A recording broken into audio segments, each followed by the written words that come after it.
So the topic we're trying to discuss today, as I said, is human consciousness. So we have kind of four questions that we're going to try and answer through this lecture study. Is one, we want to know, what does it mean to be conscious? Okay, we want to know what the definition, basically. What do we mean when we're talking from a psychological perspective to be conscious of something? The second thing we want to do is we want to explore sleep and how sleep affects consciousness. And so, what is the difference between being quote unquote awake versus quote unquote being asleep? And what we'll find, and I find this fascinating, is that while we experience sleep and consciousness differently, our brain doesn't so much. Our brain is active 24/7. It's always kind of in a conscious state, if you want to put it that way, which is kind of fascinating if we think about it.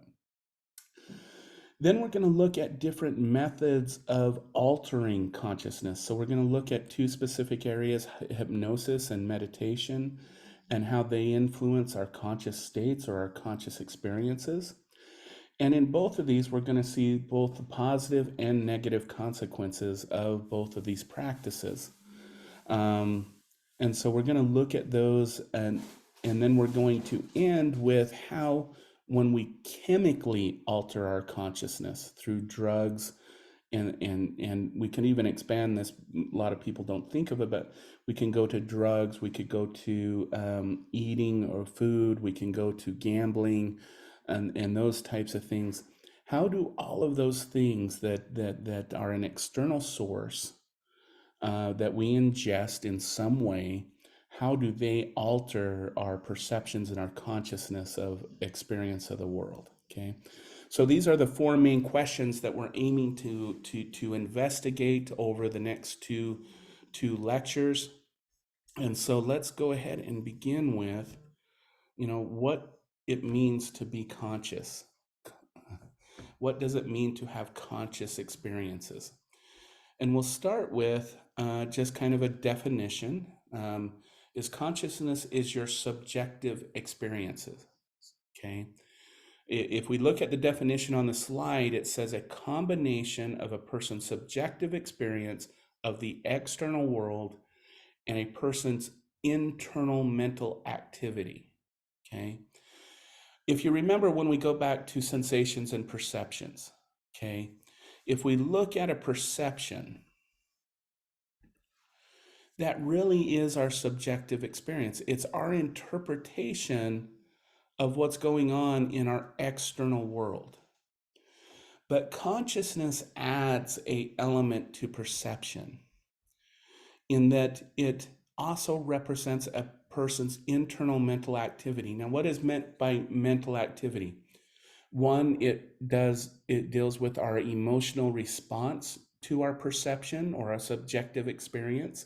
So there's the emotional aspect of it, but it also goes back to more cognitive elements, such as decision making, such as memories, and how memories help illuminate what we're experiencing. Okay, and so consciousness is this state of awareness, if we want to use that term, of both what we're experiencing externally and our interpretation of it, and that internal response, that internal emotional cognitive response to that experience. Okay. So what do we mean consciousness is your subjective experience? Okay. So one of the methods in research that has been used to explore subjective experiences is the method of introspection. Okay.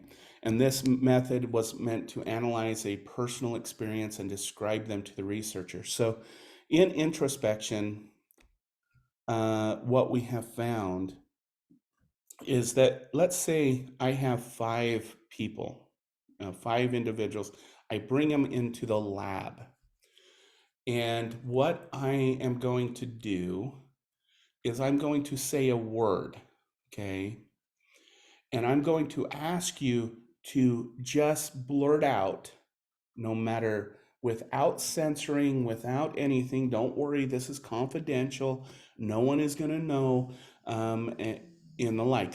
What I want to do is I'm going to say a word, and I want you just to go with your very first thoughts and tell me what you're thinking about, what you're experiencing. So, for example, I have 5 subjects, and I say blue. Okay. Some people, again, based on what they say, is the likelihood of me getting 5 different responses is highly likely. One person may say sadness, another person may say ocean, another person may say color, another person may say sky, another person may say my favorite color. Okay. All of those, that 5 different perceptions of a common word such as a color of blue can elicit 5 different responses, or even beyond that, the research suggests. Okay.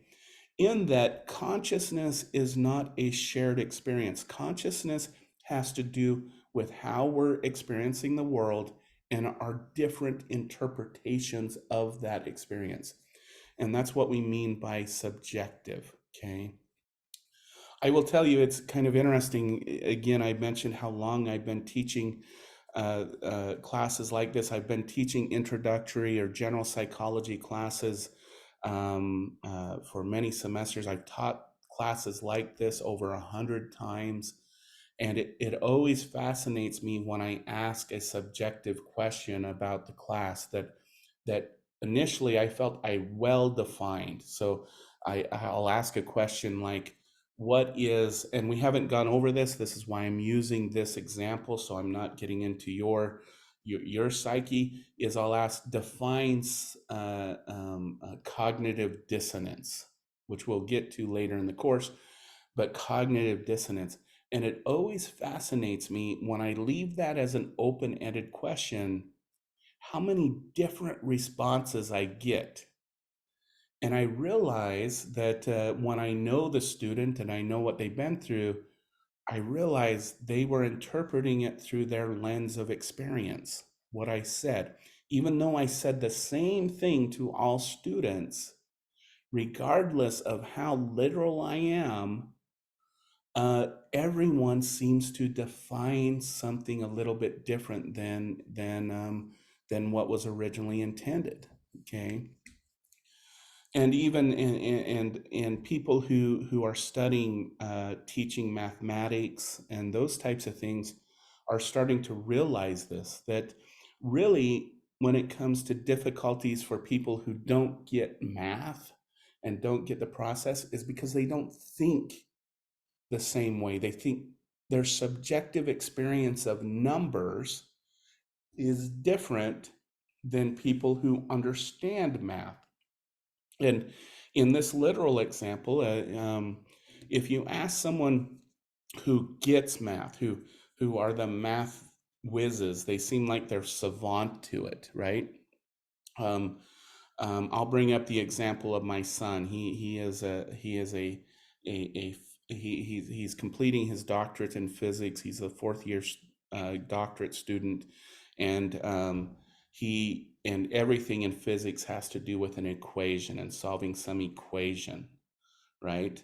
And so, and for me, when I do equations, when I'm analyzing some psychological thing using structural equations or statistics, I write it out and I look at the numbers and I interpret the numbers. And I'll be honest with you, I have more of a hard time with it. I have to really look at the numbers and really kind of analyze what's being said from a line to line, almost like I have to read a book. I have to read it word for word. But he says, he'll look at something and he'll instantly find some solution of some type. And we've talked about this, and I'm bringing up this example because this is what we find in research, is a person who is really good in math sees math like with their visual system. And when he reads an equation, he doesn't look at 15 times 2 divided by something. He sees those numbers visually interacting with each other in 3D space, where I use my semantic system. I look at it from, okay, this is how you solve an equation from step to step to step. But those who are really good at that equations and math and solving, they don't see it that way. They see it as these numbers interacting with each other. And so it's, again, a different subjective experience. And even in areas like mathematics, they're realizing we have to change the way we teach. We have to teach in multiple ways. We have to teach in a visual. This is how these numbers are interacting with each other. A lot of people complain about what's called the new math. A lot of parents in my age group complain about the new math. But what the new math, quote unquote, is trying to do is trying to use lines and everything to show how numbers relate with each other. And then we have, for people like me, I guess, because of this is the way I learned it, there's the traditional semantic. You got to do step by step by step. Anyways, I'm going off on the subject, but I just want everyone to realize that we all experience the world consciously differently from each other.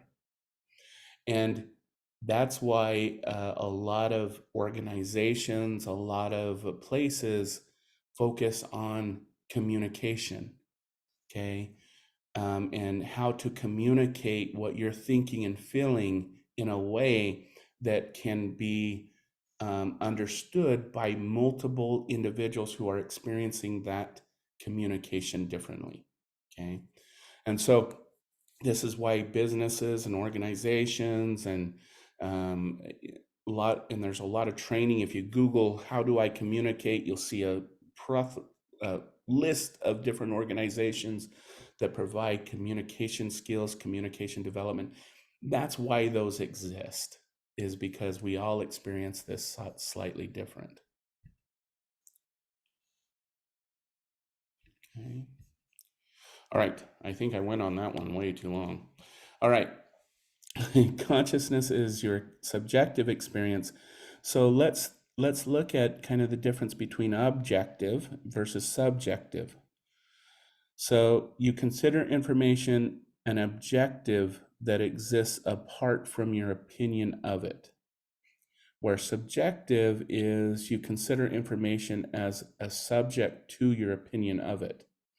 So if you think about, I'm just going to bring this up, all right? So let's go to this example. You and your friend both find jalapeno peppers really spicy. That's an objective thing. You have a sample, your friend, and you come to a consensus objectively that he experiences it or she experiences it or they experience it the same way I do. Therefore, jalapeno peppers must be spicy. But what we see most commonly is you love eating spicy jalapenos, but your friend finds them too hot to eat. This is the difference between objective and subjective. And through this example, what I hope to see is why when we study human behavior and mental processes, we always have to look at variability, right? I think on Tuesday, I brought up this example of us all being in the same classroom. The temperature in the classroom could be set at the same temperature, but we can all experience that temperature differently, okay?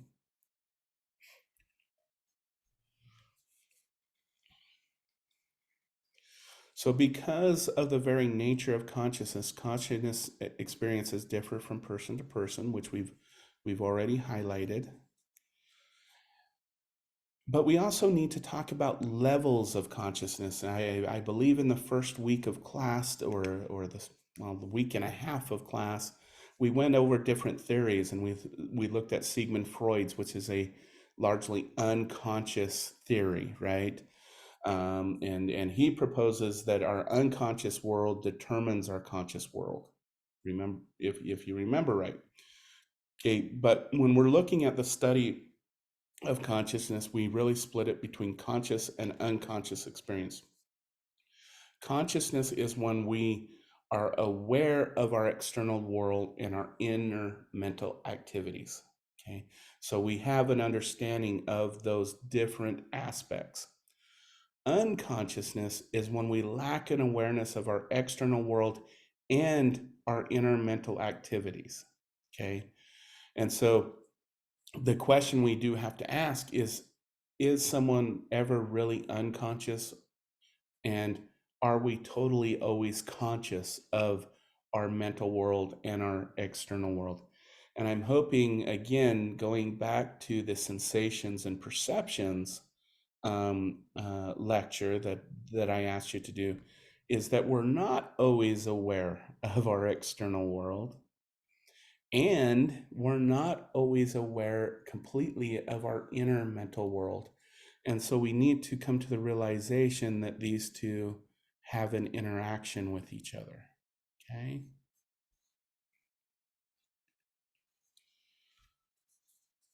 So we could look at then, so we know that the conscious and unconscious are interrelated, as we have explored in the past, and we will explore further here in a little while.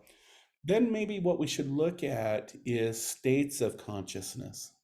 Since we know our unconscious and conscious world both influence our experience, then maybe what we should look at is our states of consciousness. So we can divide these into two categories. The first one is normal waking state of consciousness.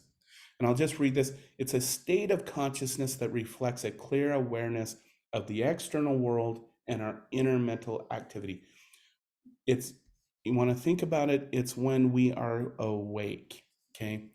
Now, we can say that there are different states of awakeness. Okay, so if I think of my normal life, when I'm waking up, am I fully conscious? No. When I'm getting drowsy in the evening, do I start fading out what's going on the TV? Am I fading out what's going on with my cat and dog? And I'll be honest with you, are there times when I'm getting to the point of falling asleep? Am I fully conscious of what my spouse is saying? The answer is no, and it's no for all of us, and we have to realize that. So we have to know that normal waking state, what we're referring to, is not states where we're coming out of a state or we're going into another state. Okay. Normal waking state is when we're fully functioning. Maybe it's after we've had our coffee and we're fully aware of what's going on around us. And that's what we refer to as a normal waking state. Altered state of consciousness, and I'll read this again, is a state that deviates from that moment where we're fully conscious. Okay. It may reflect either a more vivid awareness or a less clear awareness of our external world or our internal mental state. So the altered state is when we're just waking up and we're transitioning, or when we're going to sleep and we're starting to get drowsy. And it also represents our sleeping state. And altered states of consciousness also represent when we alter our consciousness through some type of substance. Okay, some type, and when I refer to substance, it's an external substance.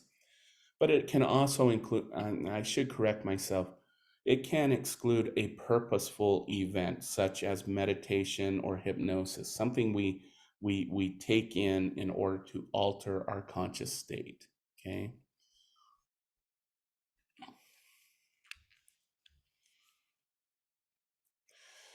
So I want to talk back again, going back to the beginning of class. I mentioned that psychology has adopted a lot of philosophical questions, and I talked about dualism. And originally, when I introduced the philosophical argument, I used the term mononism, representing that the mind and the body are one and the same. Okay. This, in modern terms, monism has coined the term materialism, because materialism suggests that it is the physical aspect specifically of the brain that allows for the experiences of the mind, that it is the brain that gives to conscious life. And most psychologists have started to reject the idea of dualism for materialism, based on our modern emphasis on neuroscience and neuropsychology, and recognizing that in the absence of some brain activity, that we don't experience certain life events or experiences. I will say, and I just want to make this clear, is this focus on materialism has been a very westernized event. And as psychology, and I'm not talking about the softy goo goo psychology, the stuff you read online. I'm talking about serious scientific research.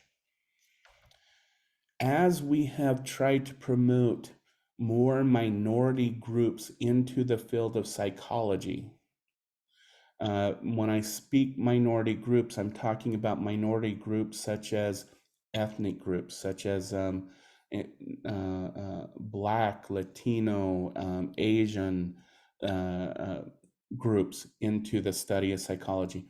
When I talk about other groups, I'm talking about Indigenous and Native Americans. All of those groups have largely been underrepresented in the field of psychology. And I just want to bring this up. As we bring diversity into the field of psychology, there is a growing argument for the idea of dualism. And I'm just bringing this up because if anyone's interested in following the field of psychology and stuff, I think there's a lot of interesting things that are going to happen as we move towards this trend about making sure that psychology is an inclusive science and it's just not being done by white educated individuals. And I'm just going to put that out there. Um, because what we're seeing is yes, so the most psychologists are really materialistic. They think that everything is about brain processes and about brain information. But as we bring in different scientists from disenfranchised areas of psychology, we're seeing this regrowth of there is something. It's just not the brain. I bring this up because we also see this in other sciences, such as physics. And I don't know if this is the point to bring this up because we're trying to understand consciousness. But if we look at, you think about physics and you think that there's a fixed solution, we've reduced those to these mathematical laws of motion and friction and the like.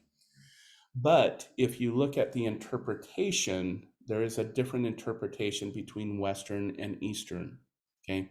Western physics individuals see energy as being a product of what exists within an object. And that's what the mathematics, that's what the equations explain. Where when you look at Eastern individuals, Asiatic physics, they say energy exists between objects. And using the same mathematical or equations to do that, they prove that as well. So again, I think this idea between dualism and materialism is still very much of a debate. And as psychology really starts to bring in different perspectives, I'm not sure that we'll be saying that most psychologists reject dualism very long. I say this in the guise of Grand Canyon University, especially because if we are going to reject dualism completely, it kind of goes against what we believe faith-wise about that we don't have a soul, we don't have a spirit, we don't have something that existed before and will exist after. So I am bringing up this argument in as far as what we value here at Grand Canyon University as well. Consciousness results from brain activity. So we'll go down this line because we do know that there are different states within the brain that bring about different states of consciousness or are processing different states of consciousness. And we can measure it based on brain activity.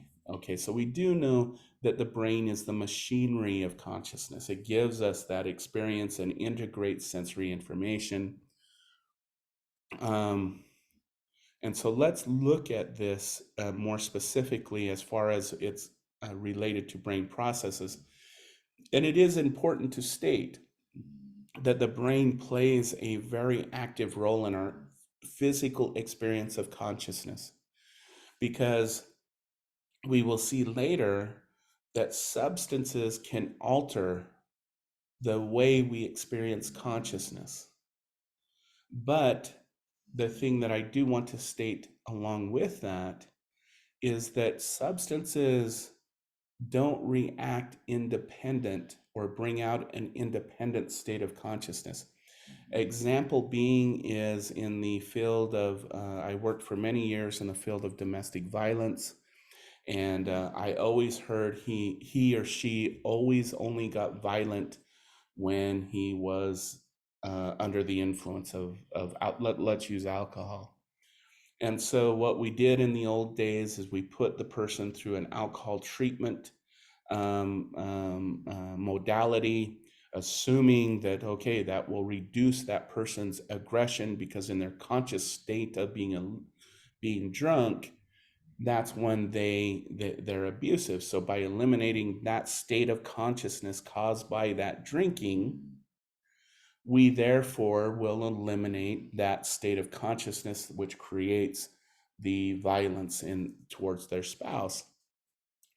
But what we found is is that you sober an offender up and they actually become worse in most cases, because now their impulse, their conscious impulse to be violent, dominating, and controlling, they no longer need the excuse of the alcohol. They no longer need that alcohol to lower their inhibition, because we've given them the tools not to need the alcohol or the drug in order to be that offender.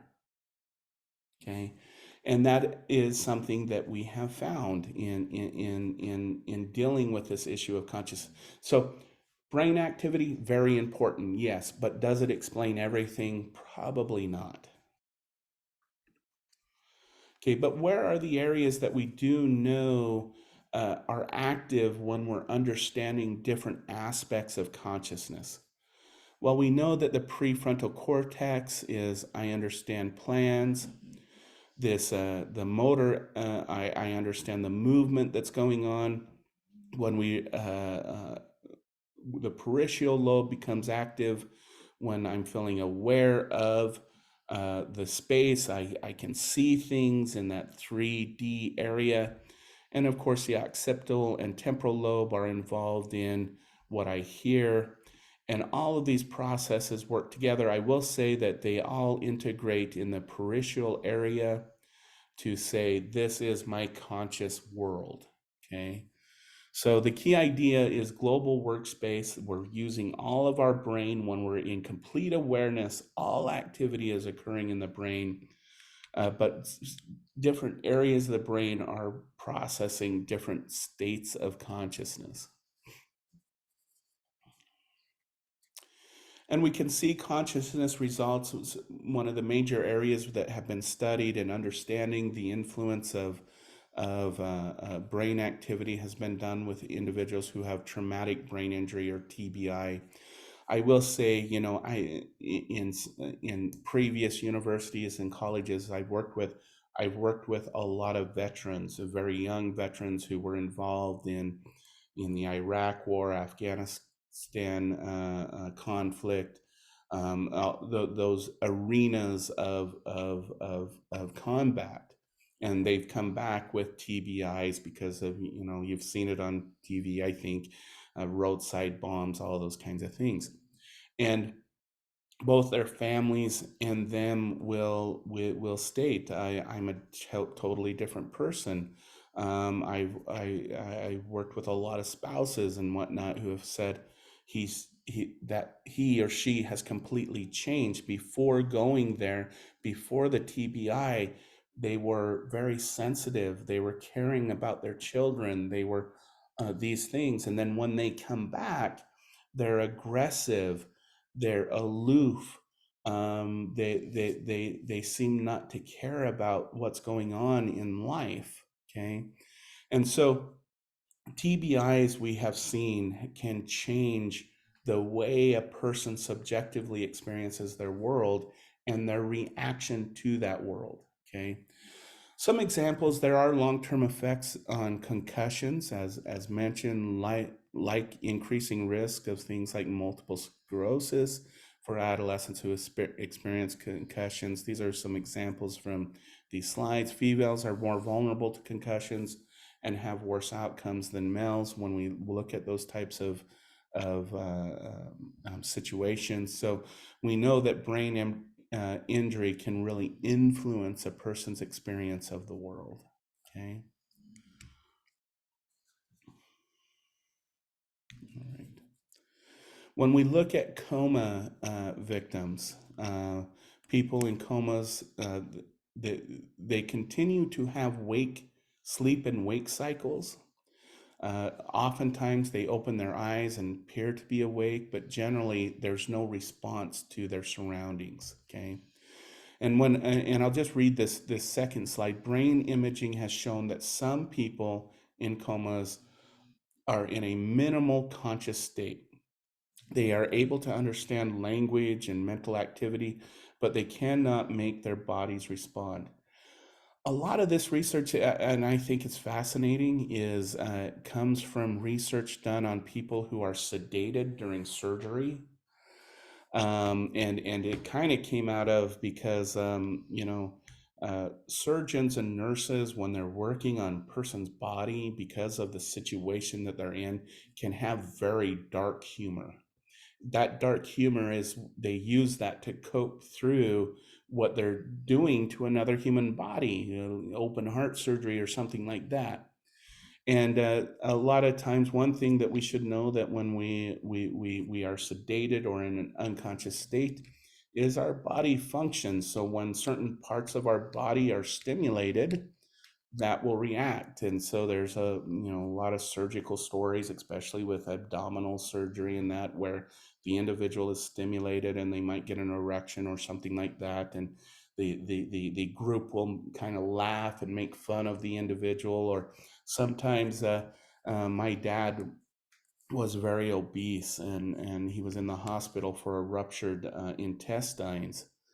And he remembers, and it was actually something that became kind of a thing for the hospital ethics board, is he remembered under sedation, as they were operating, about the doctor saying, "Gosh, I'm tired of operating on these fat people." Okay.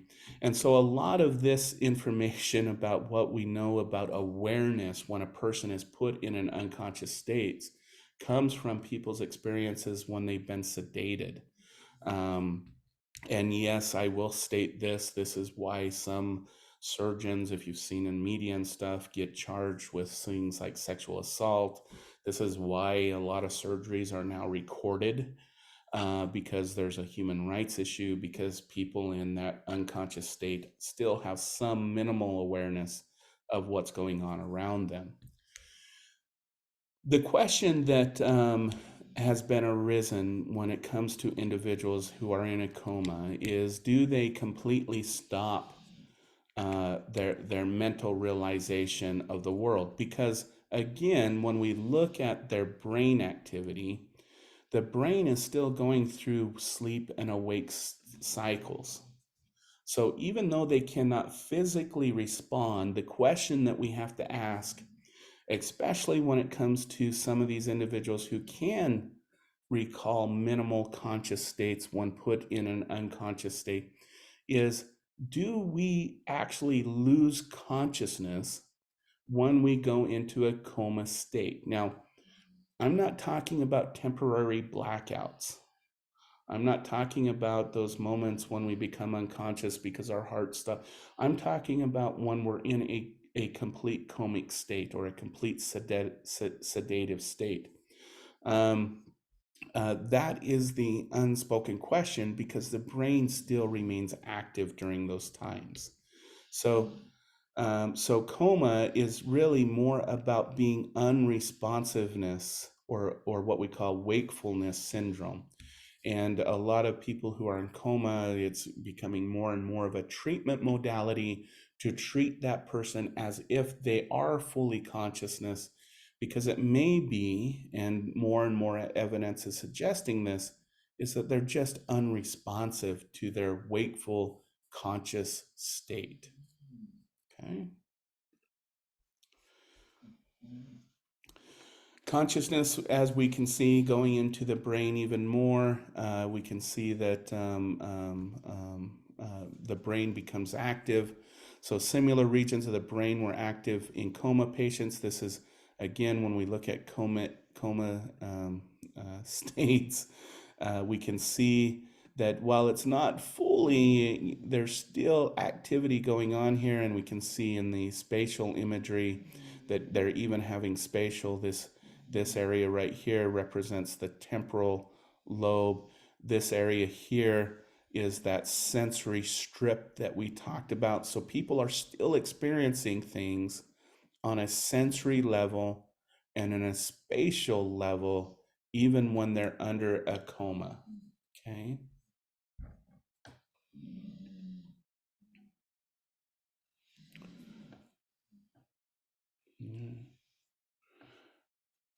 And this is just another example. Okay. So the next topic we should talk about is attention, because attention, when we think about consciousness, is very much part of that process. It's consciousness when we're paying attention and making decisions based on environmental stimuli that are coming against us. And we got to think of this in a two-track mind, okay? That we have purposeful attention, okay? Attention when we're focusing, we're using our mental resources, and we're making conscious decisions based on that. That's one area of our mind, okay?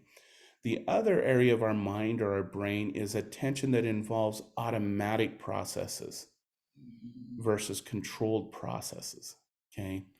So automatic processes, if you want to put it in these terms, is it's an automatic process when something goes in front of your car and you slam on the brakes, okay? Controlled processes are you making a decision to turn or not turn based on the direction you're trying to go to, okay? So when we think about consciousness, we have to think about it on these two levels, that we constantly have a unconscious mind, if we want to put it in that term, that is continually and making automatic responses, automatic processes, okay? And so, if you want to think about this in this term, if you're taking notes right now, and I said, attention is this, and you're writing, and you decide, I need to write down the word attention, okay? You don't sit there and go, attention is spelled a letter A, which is shaped like a mountain with a line between it, and then TT, which is this horizontal line with a vertical line, horizontal line with a vertical line. We don't go through that and think about each intentional letter when we're writing it. No, it's an automatic process. You probably are still listening to this and you wrote attention, and you're done with the word. And if anything's like my writing, you can't read it anyway, so it doesn't matter. But what I'm saying is you don't purposely think of every letter when you're writing it or typing it on a keyboard. Those are all automatic processes. We reserve control processes for things that are unfamiliar to us, things that we're not sure about. Okay.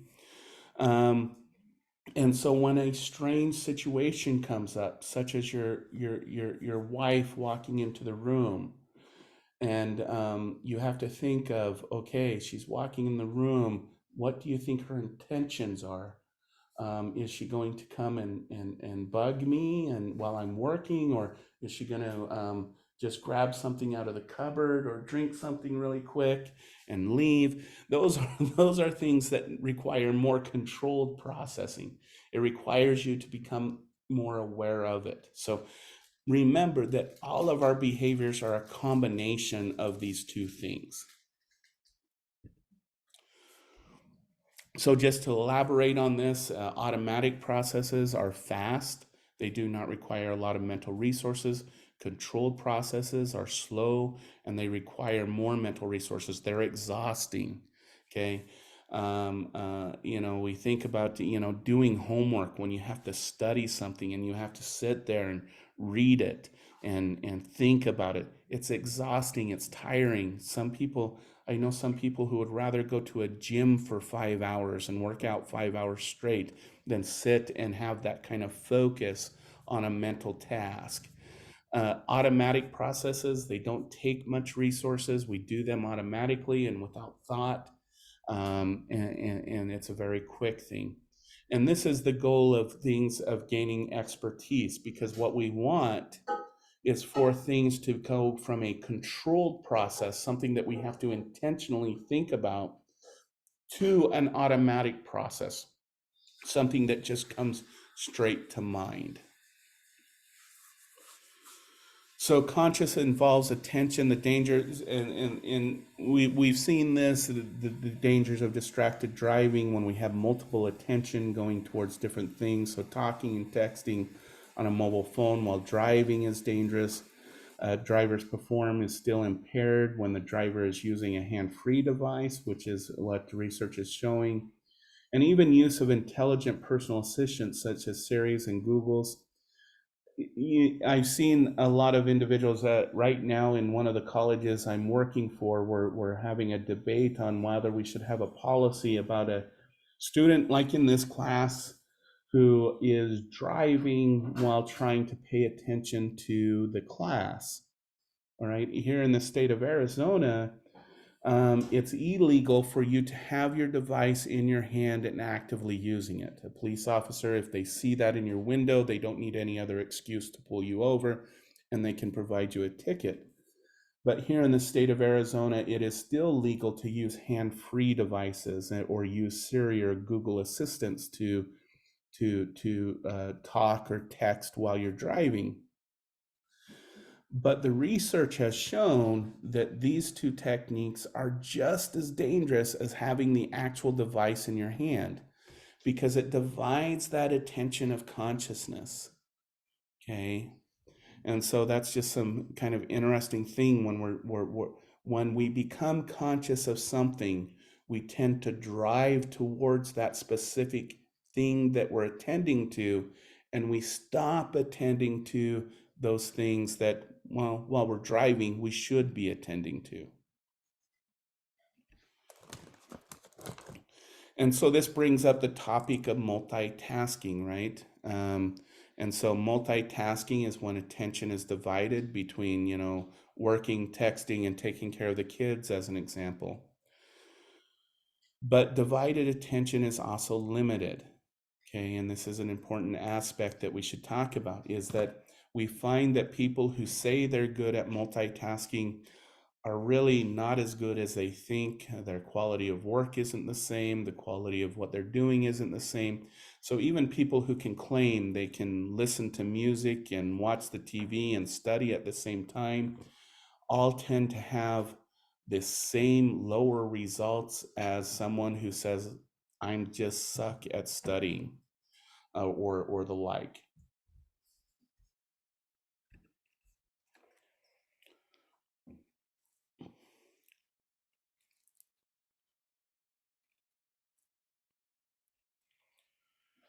So I want to talk about an issue of consciousness and when we're truly focused on something. And this comes from research done. We have people watching a video, and let's say in the video, we have them counting the number of baskets a basketball player makes versus another basket. So your job is to count the number of baskets a blue player makes and the number of baskets a red player makes while they're shooting the basket at the same time.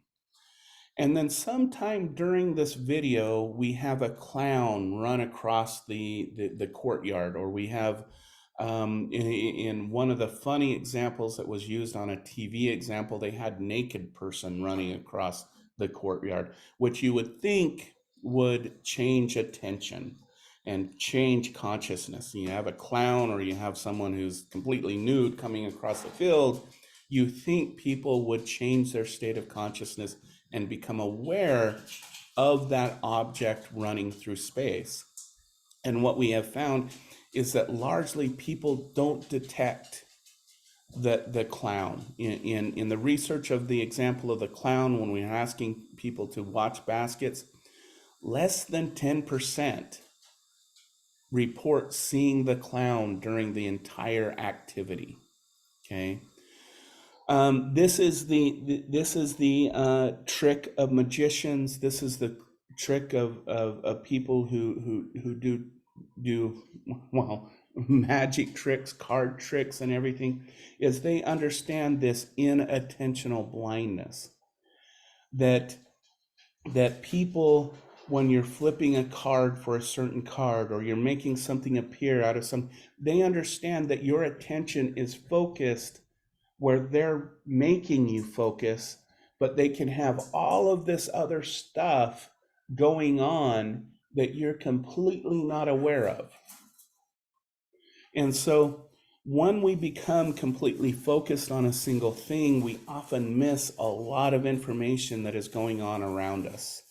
And this is what we call inattentional blindness, in that, again, it's a stimuli in the environment that we neither perceive or become consciously aware of. Again, going back to our previous lecture from Tuesday, there is a difference between stimuli that we receive and our interpretation of it. Because we do, in these examples, your visual system saw the clown, you didn't see the clown. Your system is working fine. It wasn't an illusion. It wasn't a trick. It's you intentionally, in some way, chose not to sense that object.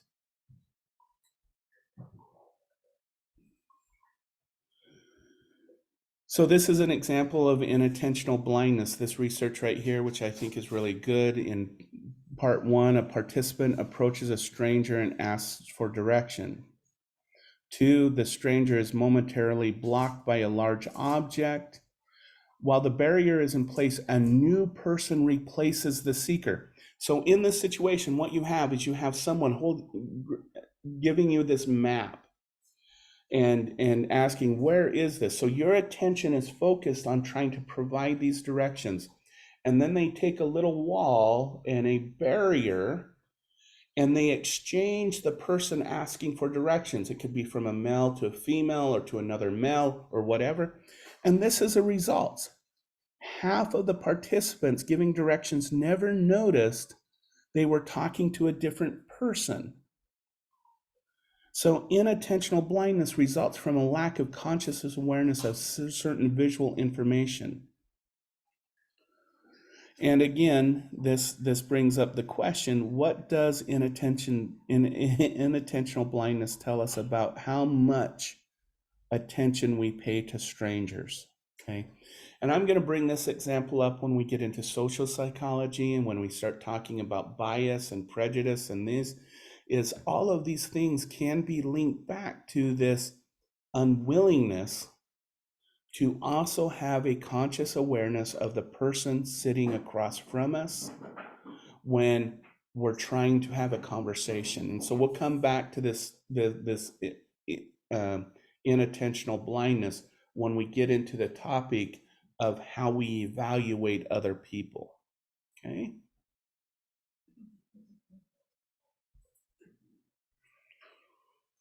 And we also know that unconscious processes, and we've talked a little bit about this, that unconscious processes can sometimes affect behavior. We've talked about how Sigmund Freud felt that mental processes operate below the level of consciousness. And so this brings up the issue of subliminal perceptions. And this is processing information by the sensory system without the person's conscious awareness. And so this line of research became very popular in the early 60s and the 70s, when you could play back a record and it would say, Billy is the devil, the devil likes you, go be like, something like that, and we wonder, does that have influence on people's behavior? And probably the line of research that I find most interesting is the grocery store, right? And so original research on grocery store, they'd be playing a music song, right? And just under the awareness of consciousness, just in that subliminal level between us not being able to perceive a sound and us being able to perceive a sound, they would say, buy more Coca-Cola, buy more Coca-Cola, buy more Coca-Cola. And we wondered, well, does that increase the purchase of Coca-Cola? So we'll put up a stand, there's Coca-Cola. Does it increase? Does that direct subliminal message influence the person's purchasing behavior? And the answer is no. All right. But what we have found is that if subliminal messages are aimed towards the emotional triggers of an individual, all right, so instead of saying, buy more Coca-Cola, buy more Coca-Cola, if under the level of awareness we say, today is a happy day, everybody in the grocery store is so happy and we're having such a great day, you are such a great person and wonderful person. And then making that kind of emotional appeal, on the Coca-Cola sign, it says, happy people drink Coca-Cola. Okay, that message does increase the purchasing of Coca-Cola or whatever product we're appealing to on an emotional level. So the messages on subliminal messages, can we get people to do something by making a subliminal message that is direct, such as kill more people, kill more people? The answer is no. Can we influence behavior on a subliminal message by first targeting their emotional state and tying that emotional state to some type of behavior in the conscious world? Yes. And this is how unconsciousness can influence consciousness level. And so what do a lot of big chain stores do these days? So if for example, Walmart is playing the stock music that Walmart Corporation wants the store to play instead of what the manager decides to play, they play the stock music, okay? At Walmart, their target group is people between the age of 40 to 55, because it's people who are in their 40s to 55 who spend the most money at Walmart. And so what do the stock music at Walmart play? They play the music that is associated with a 40-year-old when they were in their teen years. So let's see, today is 2023. So the stock music being played at Walmarts are the 90s and early 2000s. Okay. Because what has Walmart and big stuff? Because positive emotions with music are usually tied to a person's youth. They have found that by playing that music to their target group, it increases the purchasing of those individuals in their target group. And likewise, There used to be I don't even know if they exist anymore, a, another example of this is in malls. They used to have a place called Hot Topics. All right. And their age group, their target age group was people in their early 20s. And so they purposely played music that would have been related to those individuals in their early 20s between the age of 12 to 16, and even closer to that age group. And that, again, Hot Topics found by focusing on their target group and playing that target music would increase the purchasing of those individuals. I did used to in some of my classes have an assignment, but I haven't done it very much anymore, where I would have students for 1 week go to their favorite store and do purchasing, but I would have them say they need to wear headphones that plays something that just totally disgusts them, that they couldn't listen to the store's music. And then the next week they would go and they would do their regular purchasing. And sure enough, every time we did this, they would find they would purchase more by listening to the store music of their favorite store than they would by listening to something that they didn't really want to listen to in the first place.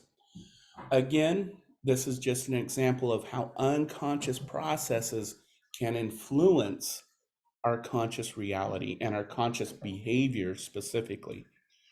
All right, I do want to stop really quick and ask, does anybody have any questions about what we have talked about so far as consciousness is concerned?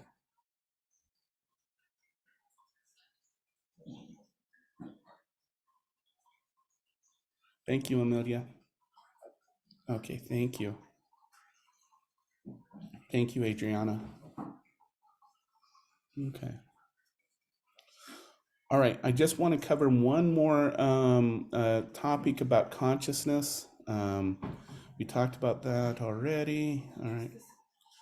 I do just want to talk, and because this will start our conversation for this coming Tuesday, and so I want everyone over the weekend to look at the sleep and how sleep affects consciousness, so we can get into the conversation this coming Tuesday, because the two topics that we need to cover is how the relationship between sleep and consciousness, but then we really need to get into the conversation about how substances influence consciousness.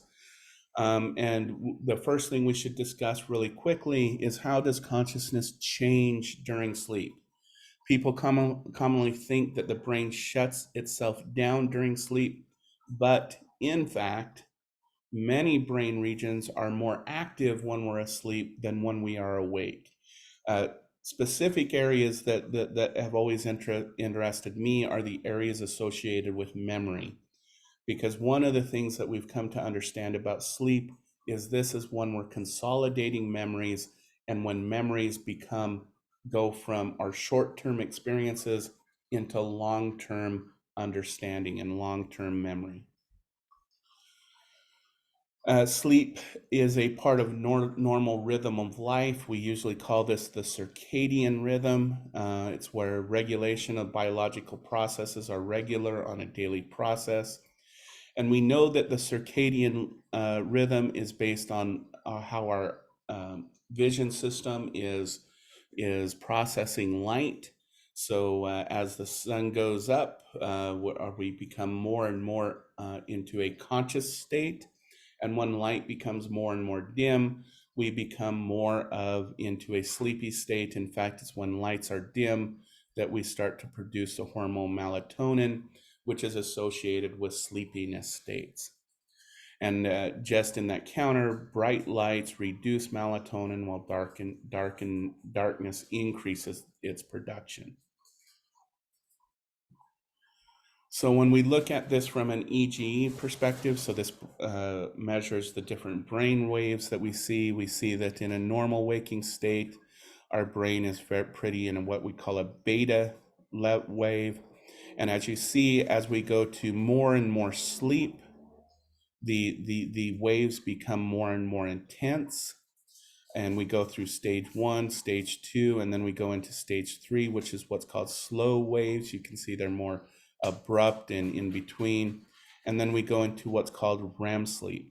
REM stands for rapid eye movement. And if you ever want to see something kind of creepy but kind of cool, wait until your roommate or your spouse or your partner is about 90 minutes into their sleep cycle and shine a light across their eye, and you'll see their eye twitching back and forth rapidly. This is what we call REM sleep. And it's kind of cool to watch, but kind of freaks people out if they wake up on you. Just saying.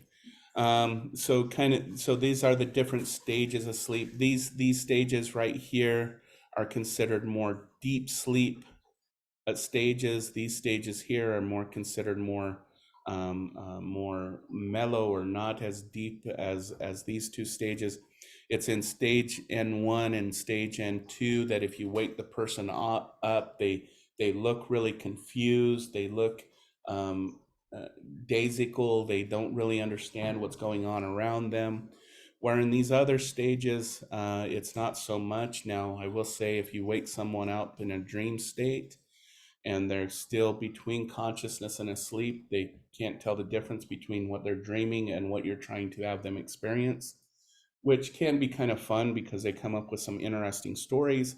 But just keep that in mind, that not people aren't always fully conscious when you wake them up in an emergency state. Okay. Like anesthesia. All right, and this kind of just explains it again. This is the deep sleeping phase. This is we become less aware of external stimuli. So when we wake them up in these stages, it becomes very, very disoriented for the person. And then in stage R and REM, it's a sleepy state where the eyes are rapid. We usually are dreaming. And in this state, we should note that we're in a state of paralysis as well. When we're in REM sleep, pretty much the only thing, the brain automatically shuts down any muscular system in the body to make it so that we can't move while we're in a dream state. If the brain didn't do that, we would actually act out our dream motorly. So the brain purposely shuts down the activity of the muscular and skeletal system. Okay. And this kind of brings us up the different states, and this is when we're in REM versus when we're in deep sleep. And I do want to expel one myth, and then let's go ahead and finish for today. One myth about sleep is that everybody needs 8 hours of sleep. That actually is becoming a myth within the study of sleep and awake states. We're finding that at different age stages, we need different amounts of sleep. So when we're talking about, for example, when we get to adolescence, we need that 8 or more hours of sleep. When we get into our 20s and 30s, we're looking at more 6 to 7 hours of sleep, and then it varies across the lifespan. And we're also coming to the understanding that it's very subjective too. We've gotten to the point where we've kind of put this cultural expectation of 8 hours of sleep, and there's some people who exist in complete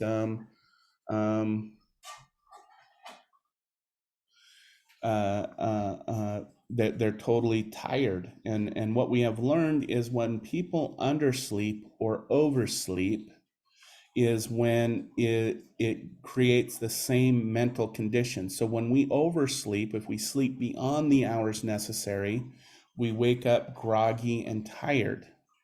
When we undersleep what our body needs, we wake up groggy and tired. And so I just want to bring that out. There is a question during REM sleep, if the muscular muscles shut down, what happens when people sleepwalk? That is a very excellent question, because what we have found in individuals who sleepwalk, the brain doesn't shut down the muscular skeletal system for some reason. It actually keeps it active. And for some people, we have learned this is due to trauma that the person experiences. So the body is at a constant hypervigilant state. So it doesn't feel like, and I'm using human terms, I'm anthropomorphizing our biological system. It feels like because you have to be at a hypersensitive state, it should not shut down your muscular system. And this is also explained why when individuals take stimulants such as cocaine or heroin or methamphetamines, you get a lot of sleepwalking because the body is such at a stimulated state that the brain cannot shut down the muscular skeletal system. There is, though, a subset of individuals where that mechanism to shut down the muscular skeletal system is just not present. And so there is a group of individuals who haven't experienced trauma, are not on any drug state, and they will sleepwalk because that system is missing. Okay. And I will say, bodies are not consistent. There evidence suggests that at one point in all of our lives, we have a sleepwalking state. Most commonly, it occurs in late childhood into adolescence, where for some reason, a good proportion of us, greater than 50% of us, will experience some type of sleepwalking. So thank you for bringing that question up. It is an interesting question to investigate. And as I said, usually what we see commonly is it's associated with some traumatic state where the body is in a hypervigilant state, or it may be because a person has ingested some type of stimulant. So some people who sleepwalk is because they drink heavy amounts of caffeine before they go to bed, for example, or they've taken a methamphetamine or some other type of stimulant. But there is also a group of individuals who simply don't have that mechanism when they go into REM sleep that puts them in a state of state. A good example, an extreme example of this, and we'll talk about it again next week, is narcolepsy.